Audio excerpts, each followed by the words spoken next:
Hey guys, welcome back to my channel. So कारण तुम्ही মানে guys কি হল এখন গাড়ী ললো নহয় মানে মই নহয় আমাৰ হিৰক ভাই ললে এখন নতুন গাড়ী তো বৰ্তমান পূজা কৰিব যাই আছো নিৰেশ্বৰী মন্দিৰলৈকে আপোনালোকক কি গাড়ী কি কথা দেখুৱাই আছো তো বলা আজি ভিডিওটো আৰম্ভ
মানে ফাইনালি মন্দিৰ আহি পালো তো এটা মানে কি কিবা কিবি কিনো কিনে গাড়ীখন পূজা কৰি নাই কি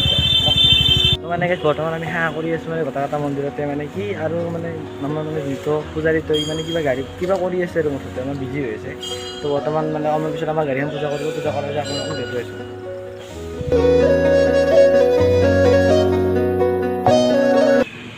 তো গাইজ এইখনে হ'ল আমাৰ গাড়ীখন বৰ্তমান গাড়ীখন পূজা কৰি আছে পূজাৰীয়ে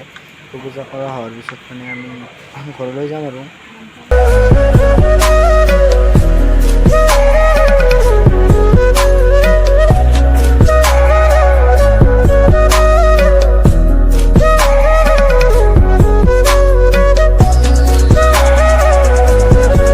তো মানে গাড়ী চাড়ী পূজা কৰা হৈ গ'ল মানে এইখনেই হ'ল আমাৰ গাড়ী মানে Ntorq 125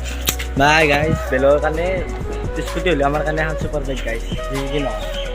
এইখনে হ'ল আমাৰ Ntorq 125 তো গাইজ নতুন কালাৰ নতুন গাড়ী কি বেয়া মানে কি কৰিব আগৰ কালাৰলৈ কি হ'ব নতুন কালাৰ লৈছে নতুন কালাৰ লৈছে চলে আৰু পুৰা তো গাইজ ভিডিঅ' বনাত ব্যস্ত হৈ আছে তো মই 2 কপিমান ফটো উঠি কিনে যাওঁ না কি আৰু কি কৰিম আৰু কি কৰি থাকিম আৰু বেয়া